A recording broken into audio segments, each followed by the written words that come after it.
Hello friends. चलिए आज की क्लास शुरू करते हैं। ये हमारी मॉडर्न हिस्ट्री की 19वीं क्लास है। क्लास का लेवल अब तक आप लोगों को समझ में आ गया होगा कि यूपी पीसीएस से काफ़ी ऊपर जा रहा है, इसलिए थोड़ा मेहनत ज़्यादा होगी। एक बार मेहनत कर लोगे, एक बार आपके पास कंटेंट नोट के फॉर्म में आ जाएगा, तो फिर इसी को ही सिर्फ रिवीजन करना पड़ेगा। आज हम क्या देखने जा रहे हैं? आज देखेंगे, देखो लास्ट क्लास में क्या हुआ था, आपका स्वराज पार्टी। स्वराज पार्टी का गठन हो गया, उसने चुनाव लड़ा, उसकी कुछ उपलब्धियां देख ली। मीन्स 1926-27 तक की आपने घटनाएं देख चुके हो। 27 के बाद क्या होगा? 1927 में एक आयोग बनेगा, साइमन कमीशन। कौन बनाएगा? अंग्रेज। क्यों बनाएंगे? क्योंकि 1919 के अधिनियम में एक प्रावधान था कि इस अधिनियम के 10 साल होने पर एक संवैधानिक आयोग बनाया जाएगा। वो इस अधिनियम की सफलता पर क्या करेगा? अपने विचार रखेगा, जांच करेगा कि कितना सफल हुआ, क्या क्या चेंजेज आने चाहिए। 10 साल बाद बनना था, मीन्स 1929 में बनना था, लेकिन ये 1927 यानी कि 2 साल पहले ही बना दिया गया। क्यों बनाया गया? क्योंकि ब्रिटेन में जिस पार्टी की सरकार थी, उसे ऐसा अंदेशा था कि अब आने वाली सरकार लेबर पार्टी की आ जाएगी। लेबर पार्टी भारत को लेके ज़्यादा उदार है। जब ये उदार है तो ये उन लोगों को लेके आएगी जो भारत के प्रति जिनका झुकाव है, इसलिए ये जो सुधार है वो कठोर नहीं आ पाएंगे। तो ये लोग क्या करते हैं? 2 साल पहले ही आयोग बना देते हैं। इसे बोलते हैं कि जब ये लोग कितना ज़्यादा इनके अंदर भारत को लेके एक प्रकार से वो भरा पड़ा था, विरोध, या जिसको ईर्ष्या बोलते हैं। तो क्या होगा? 1919 के अधिनियम में 10 साल बाद एक संवैधानिक आयोग बनाने का प्रावधान था, परंतु 1928 में क्या था? ब्रिटेन में चुनाव होने वाले थे। चुनाव होने वाले थे तो जो पार्टी सत्ता में थी उसने पहले ही भांप लिया कि अब हम सत्ता में दोबारा नहीं आएंगे। तो क्या होगा? लेबर पार्टी के जीतने की आशंका थी, जो कि भारतीयों के प्रति उदार थी। तो क्या करेंगे? यहाँ के पीएम रहेंगे बाल्डविन। ये एक आयोग की स्थापना 2 साल पहले ही कर देंगे। यहाँ के भारत सचिव को बोलेंगे, वो आयोग की स्थापना कर देंगे। कब गठन हुआ साइमन कमीशन का? 8 नवंबर 1927 को इसका गठन होगा। भारत सचिव रहेंगे वर्किन हेड। इनका जिक्र आगे भी आएगा। ये भारत को बोलेंगे, भारतीयों को, कि तुम संवैधानिक सभा या ऐसा संविधान बना के आओ जिसमें सब लोगों की सहमति हो। तो यहाँ पर वर्किन हेड क्या करेंगे? एक व्यक्ति रहेंगे, सर जॉन साइमन। इनकी अध्यक्षता में एक 7 सदस्यीय आयोग बना देंगे। सारे के सारे गोरे रहेंगे, इसीलिए इसे श्वेत कमीशन बोला जाएगा। अब यहाँ पे क्या है ना, भारत में राष्ट्रीय चेतना का बहुत प्रसार हो चुका है, लोग जागरूक हो गए, बड़े बड़े नेता हो चुके हैं, सब जान रहे हैं। वो तुरंत इसका सभी मिलजुल के विरोध करेंगे, बोलेंगे भारत के लिए आप सुधार लाना चाह रहे हो, एक भी भारतीयों को नहीं रखा, क्या मतलब हुआ? तो सब जाके साइमन कमीशन का विरोध करेंगे। 11 दिसंबर 1927 एक सर्वदलीय सम्मेलन होगा इलाहाबाद में। सारे दल, मुस्लिम लीग वगैरह सब इसमें क्या होंगे? पार्टिसिपेट करेंगे। यहाँ पर साइमन कमीशन का बहिष्कार करने का ये लोग निर्णय ले लेंगे कि साइमन कमीशन का बहिष्कार किया जाए। आगे चलते हैं। कुछ दल ऐसे हैं जिन्होंने हर उस चीज का समर्थन किया जिसके समर्थक अंग्रेज थे, जैसे कि एक, अगर आप लोगों को नहीं पता हो, मुस्लिम लीग में ना जिन्ना कुछ समय के लिए मुस्लिम लीग से अलग हो गए थे, तो मुस्लिम लीग का एक दूसरा गुट बन गया था, सफी गुट। तो वो सफी गुट समर्थन करेगा, मुस्लिम लीग का था। जस्टिस पार्टी जो आपकी मैंने पढ़ाई है आप लोगों को, साउथ में थी, नायकर की, वो करेगी सपोर्ट। इसके बाद पंजाब में थी एक यूनियनिस्टिक पार्टी, ये भी सपोर्ट करेगी साइमन कमीशन का। बाकी सभी दल जितने भी थे और जिन्ना, सब साइमन कमीशन का क्या करेंगे? विरोध करेंगे। अब साइमन कमीशन भारत कब आया? 3 फरवरी 1928 को ये आयोग भारत पहुंचेगा। कहाँ? मुंबई।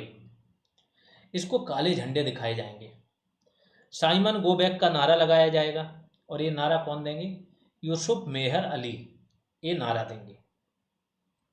लखनऊ में एक व्यक्ति रहते हैं, ये गुब्बारे पर साइमन गो बैक लिख के उड़ा देते हैं, ठीक है, खलील कुज्जमा। आगे चल के ये पाकिस्तान के बहुत बड़े नेता बनते हैं। मद्रास में टी प्रकाशम थे, इन्होंने विरोध किया। लखनऊ में जवाहरलाल नेहरू ने, पुलिस से झड़प हुई इनकी, तो इनमें लाठियां भी पड़ी, जवाहरलाल नेहरू को लाठियां खानी पड़ी। गोविंद वल्लभ पंत भी इनके साथ थे। आगे चल के ये क्या करेंगे? यूपी के सीएम भी बनेंगे, जीबी पंत। तो इनको भी लाठियां खानी पड़ी। लाहौर में लाला लाजपत राय, इनका तो बहुत फेमस है। लाला लाजपत राय साइमन कमीशन का विरोध कर रहे थे। इन पर पुलिस ने बहुत ज़्यादा क्रूर तरीके से लाठियां बरसाई। वृद्ध व्यक्ति थे, ज़्यादा घाव हो गए और कुछ समय बाद इनकी मृत्यु हो गई। जब इनकी मृत्यु हो जाएगी ना, पूरे देश में शोक की लहर दौड़ेगी। एक्चुअली जब ये लोग जवान थे, गर्म दल वाले थे ना, तब इनकी इज्जत ज़्यादा नहीं थी। लेकिन जब ये नई पीढ़ी आई, इनको पता चला इन लोगों का काम और त्याग, उग्र रूप धारण करना इन्हीं लोगों ने सिखाया था। उग्रता धारण करने के लिए बहुत हिम्मत चाहिए होती है, बहुत मार खानी पड़ती है। तो ये सारी चीज़ें ये लोग सिखा के गए हैं। जब इनकी मौत होगी तो पूरे देश में शोक की लहर, हर बड़ा नेता इस पे शोक श्रद्धांजलि देगा। गांधी जी तो ये बोलेंगे कि एक आसमान में से एक जो सबसे प्रमुख तारा होता है वो हमसे बिछड़ गया। जिन्ना बोलेंगे, शोक संदेश देंगे। इसके अलावा जो साइमन रहेगा, जिसका विरोध ये कर रहे थे, वो खुद बोलेगा कि एक बहुत बड़े समाज सेवी अब यहाँ से विदा होगा।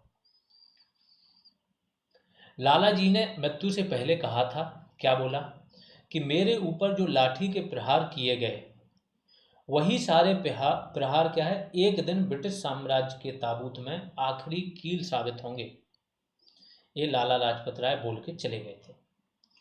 मृत्यु पर गांधी, जिन्ना, नेहरू सभी ने शोक व्यक्त किया। साइमन ने भी शोक व्यक्त किया। साइमन कमीशन भारत 2 बार आया। ये इसी बार के ROE में आया था क्वेश्चन आपका। तो साइमन कमीशन क्या है, भारत 2 बार आया। एक फरवरी से मार्च 1928 के बीच में आया था और दूसरी बार अक्टूबर 1928 से अप्रैल 1929 के बीच में रहा है यहाँ पर इंडिया में। ठीक है। मई 1930 में इन्होंने अपनी रिपोर्ट दे दी और ये रिपोर्ट कुछ दिनों बाद पब्लिश हो गई। इस रिपोर्ट पे कहाँ विचार होगा, जो 3 गोलमेज सम्मेलन हुए। गोलमेज सम्मेलन किस लिए था कि जो 1935 का अधिनियम आना है उसमें क्या सुधार लेके आए जाए, इस पर हो रहे थे। और ये रिपोर्ट आयोग भी बनाया गया था किस लिए, संवैधानिक सुधारों पर। तो जो साइमन कमीशन ने जो जो रिपोर्टें दी थी वही 1935 के अधिनियम में मान ली गई थी और उन सब पे कहाँ चर्चा हुई थी, गोलमेज सम्मेलनों में। सिफारिशें क्या क्या की थी इन्होंने कि प्रांतों में उत्तरदायी शासन का गठन किया जाए, और हो गया था 1935 के अधिनियम में। उत्तरदायी शासन वो होता है कि सारे मंत्रियों को जनता द्वारा, मीन्स सबसे पहले जनता द्वारा सांसदों को चुना जाए और उन्हीं चुने लोगों में से ही मंत्री बने। बर्मा जो म्यांमार था 1885 में, जिसे भारत का पार्ट बना लिया गया था 1985 में, इसका क्या बोले इन्होंने, नहीं 1885 ही है, ठीक है। 1885 में भारत का पार्ट बना लिया गया था तीसरा म्यांमार बर्मा युद्ध में। तो इसे क्या बोले कि बर्मा को भारत से पृथक किया जाए, कर दिया गया। सिंध और उड़ीसा 2 नए प्रांत बनाए जाएं, ये भी बनाए गए थे 1935 में। भारत परिषद को बना के रखा जाए, इसको नष्ट ना किया जाए। आगे चलते हैं। यहाँ पर साइमन कमीशन और उसकी रिपोर्ट की बात होगी, क्या क्या इन्होंने बोला, क्या क्या मान लिया गया। अब आते अगली है नेहरू रिपोर्ट, बहुत फेमस है 1928 की। भारत सचिव रहते हैं वर्किंग हेड। अब इन्हें पता रहता है कि इंडिया में बहुत सारे गुट हैं, मुस्लिम लीग अलग अपनी कहानी पढ़ रही है, जो हिंदू महासभा है वो अपनी अलग कहानी, सिख लोग जो हैं पंजाब में उनके अलग गुट हैं, यूनियनिस्टिक पार्टी अलग बोल रही, जस्टिस पार्टी अलग बोल रही। तो इन्होंने बोला, भारतीयों को इन्होंने एक चुनौती दे दी कि इतना संवैधानिक सुधार करते हो, कोई एक ऐसा संविधान बना के लेके आओ जिसमें तुम्हारे सभी दलों को मान्य हो जो संविधान। और भारतीय नेता इसको क्या है, इस चुनौती को स्वीकार कर लेते हैं। तो भारत सचिव बर्किन हेड ने भारतीयों के समक्ष एक चुनौती रखी कि ऐसा संविधान बनाएं जो सभी भारतीयों को मान्य हो। इस चुनौती को स्वीकार कर लिया गया। 28 फरवरी 1928 को दिल्ली में डॉक्टर अंसारी के नेतृत्व में एक सर्वदलीय सम्मेलन का आयोजन किया गया। आज भी देखते होंगे देश पर कोई भी आपदा वगैरह आती है, कोई डिसीजन ऐसा लेना हो तो फिर सारे दलों को बुलाया जाता है, चाहे वो कांग्रेस हो, जितने भी विरोधी हो, आम आदमी पार्टी को भी बुलाया जाएगा कभी अगर ऐसा होगा हाल फिलहाल में। तो क्यों बुलाया जाता है, क्योंकि सभी दल के नेताओं से फिर विचार विमर्श किया जाता है जहाँ देश पे ऐसा कोई डिसीजन लेना पड़े जो देश के बाहर का हो। इस सम्मेलन का आयोजन किया गया 11 मई, बम्बई द्वितीय सर्वदलीय सम्मेलन हुआ। इस सम्मेलन में एक कमेटी बना दी गई, किसकी अध्यक्षता में, मोतीलाल नेहरू। इनकी अध्यक्षता में एक कमेटी बनाई गई 10 सदस्य थे टोटल, और इनको क्या बोला गया कि भारत के संविधान के सिद्धांतों का निर्धारण करना, भारत का संविधान बने उसमें प्रमुख सिद्धांत क्या क्या हों, इसका निर्धारण आप ही लोग करो। आगे चलते हैं। इस समिति ने क्या किया, 10 अगस्त 1928 को अपनी रिपोर्ट दे दी। मीन्स इसको जो वर्क करना था सारा वर्क करके सारी जितनी भी सिफारिशें थी इन्होंने दे दी। प्रमुख सिफारिशें क्या थी वो इंपॉर्टेंट है। तो प्रमुख सिफारिशें क्या थी, पहला इन्होंने मांग की भारत को डोमिनियन स्टेटस का दर्जा दिया जाए। डोमिनियन स्टेटस का दर्जा ये मांग करेंगे और सुभाष चंद्र बोस और जवाहरलाल नेहरू इनकी आलोचना करेंगे। ये कौन से नेहरू है, मोतीलाल नेहरू।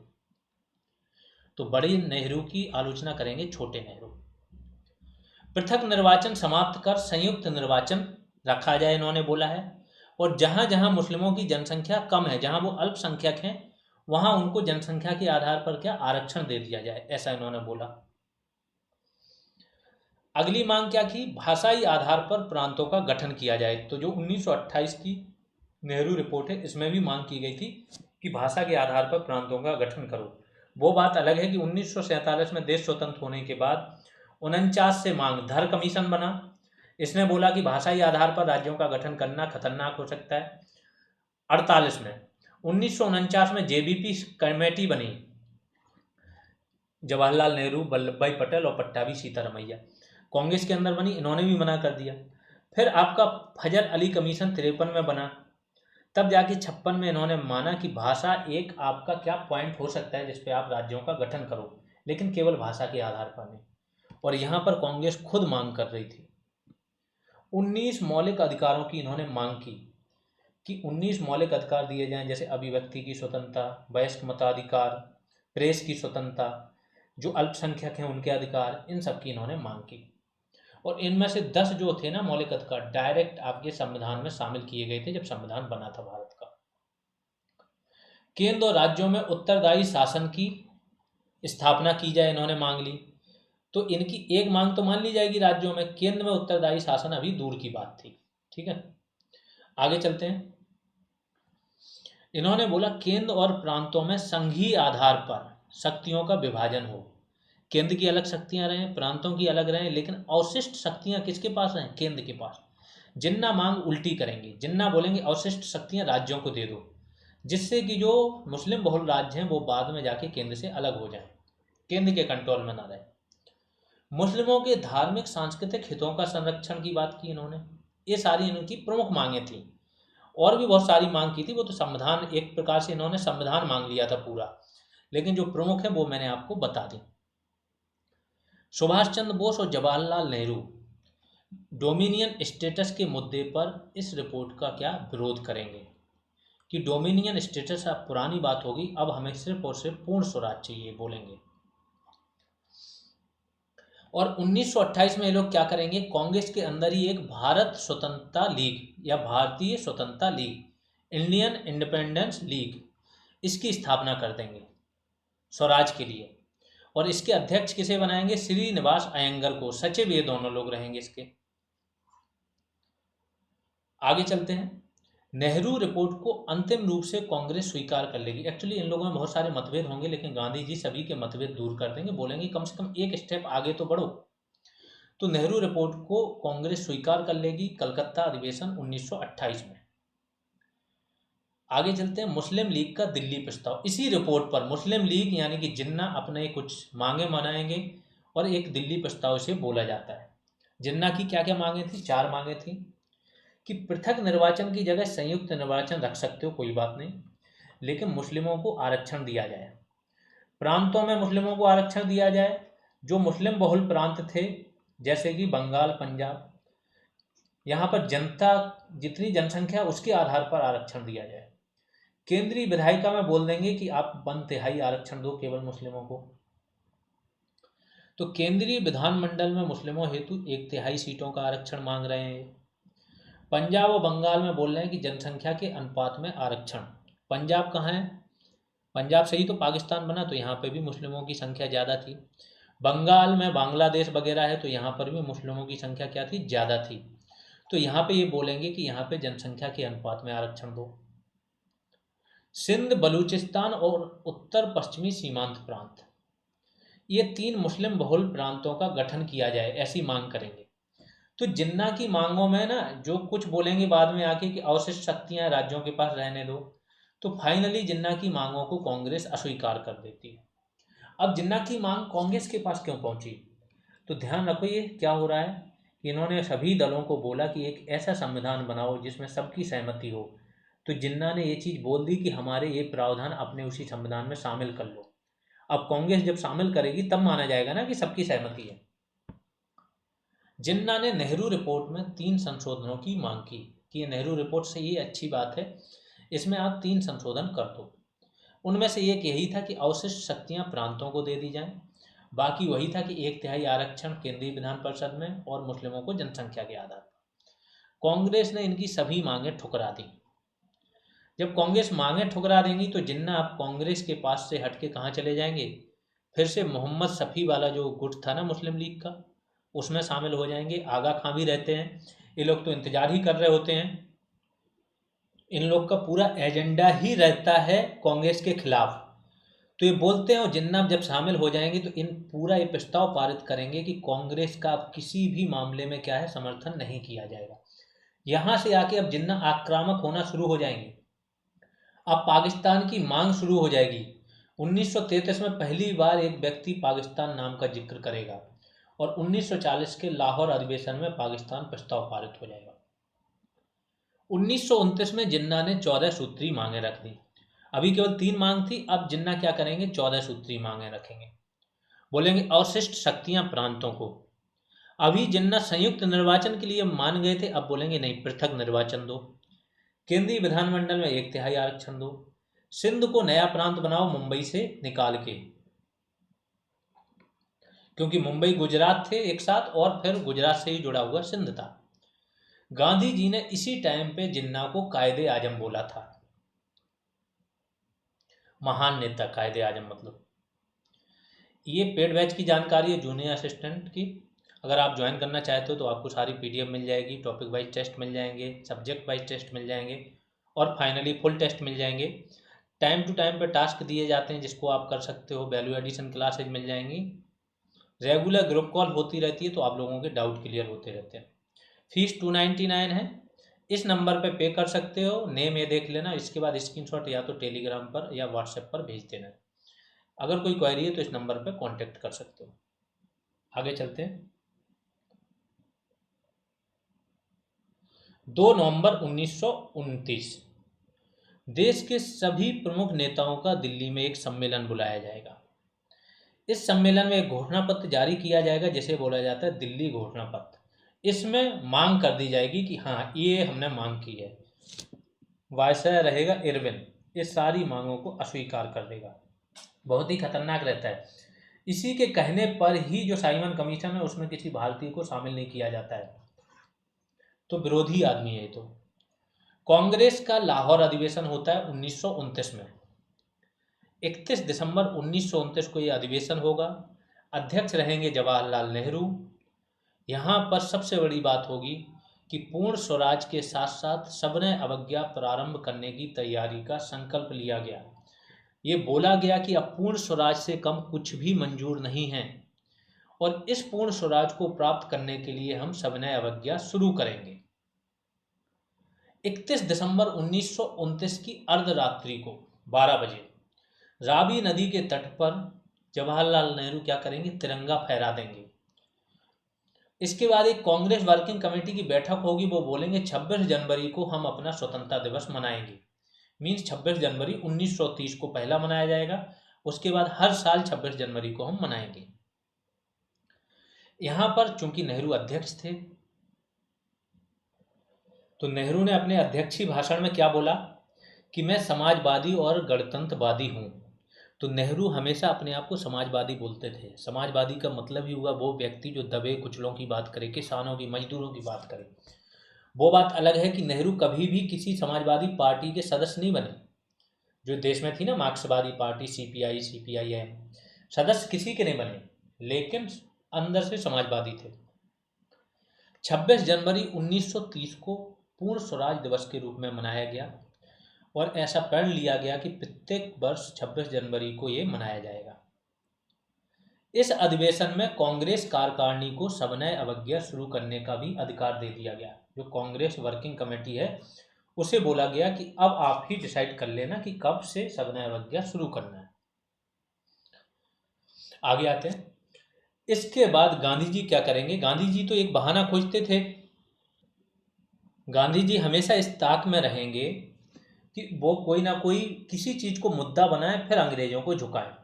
तो गांधी जी एक 11 सूत्री मांग रखेंगे और इन मांगों को यंग इंडिया नामक अखबार में प्रकाशित कर देंगे, जो डायरेक्ट संबोधित करेंगे वायसराय को, इरविन को।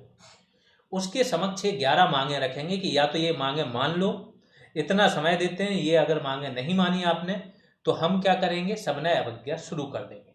क्या क्या मांगे थी? सैन्य खर्च और प्रशासनिक खर्चों में 50% की कटौती, मतलब सेना का बजट 50% कम करो और जो सिविल सर्विसेज है उनका बजट भी 50% कम करो। राजनीतिक कैदियों की रिहाई की जाए। लगान में बोला है कि 50% की कटौती लगान में करो।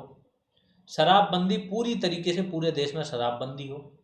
नमक कर को समाप्त किया जाए और जो इनका एकाधिकार है ना कि केवल नमक कौन बना सकता है, अंग्रेज, इसे भी समाप्त करो। सीआईडी जो है आपका डिपार्टमेंट, इसका सार्वजनिक नियंत्रण हो, मतलब पब्लिक के प्रति उत्तरदायी बनाओ इसको, सीआईडी को।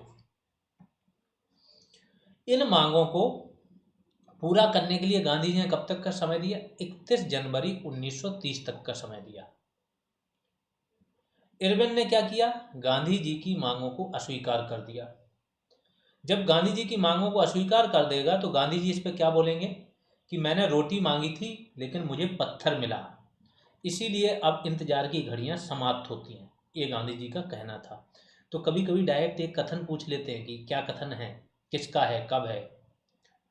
फरवरी 1930 में क्या करेंगे? साबरमती आश्रम, यहाँ पर कांग्रेस की जो CWC है, कांग्रेस वर्किंग कमेटी, इसकी बैठक होगी और इस बैठक में जो वर्किंग कमेटी है वो महात्मा गांधी को बोलेगी कि अब आप सविनय अवज्ञा शुरू कर सकते हो, सारी जिम्मेदारी गांधी जी को सौंप दी जाएगी। एक्चुअली CWC थी क्या?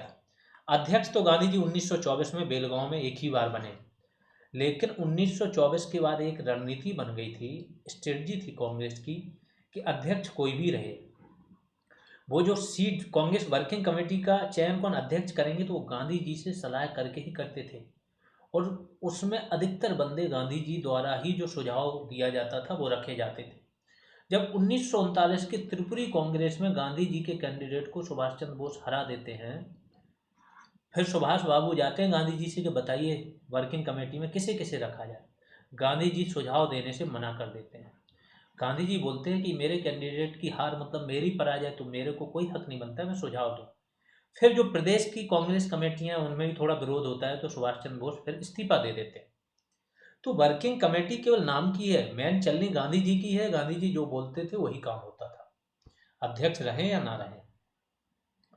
यहाँ पर आपका सविनय अवज्ञा शुरू करने की जिम्मेदारी दे दी गई है। तो अब अगली क्लास में जो शुरू होगा वो आपका सीधा 12 मार्च को गांधी जी जो दांडी मार्च शुरू करते हैं वहाँ से शुरू होगा। 6 अप्रैल को नमक कानून तोड़ के गांधी जी सविनय अवज्ञा शुरू कर देंगे। फिर पूरा आंदोलन के दौरान क्या क्या घटनाएं घटित हुई, सविनय अवज्ञा हो जाएगा, तीनों गोलमेज सम्मेलन हो जाएंगे। इसी के बीच में गांधी जी यरबदा जेल में जो आपका कम्युनल अवार्ड आता है, सांप्रदायिक पंचायत, उसमें दलितों को भी क्या करते हैं, पृथक निर्वाचन के लिए शामिल करने लगते हैं। तो उसके विरोध में गांधी जी अनशन पे बैठेंगे तो वो भी पढ़ेंगे। और सारी घटनाएं जो भी आपकी भारत छोड़ो आंदोलन तक की घटनाएं वो सारी आ जाएंगी आपकी। तो चलिए, ये बीपीओ पेड बैच की जानकारी है। अगर आप बीपीओ की तैयारी कर रहे हैं तो यहाँ से पेड बैच ज्वाइन कर सकते हैं, ये सारी चीज़ें आपको मिल जाएंगी। रेगुलर यहाँ पर रिवीजन चल रहा है। इस नंबर पे आपको फ़ी पे करनी है, स्क्रीनशॉट आपको टेलीग्राम या व्हाट्सएप पर भेज देना है। अगर कोई क्वेरी है तो इस नंबर पर कॉन्टैक्ट कर लेना। अभी के लिए इतना ही, धन्यवाद।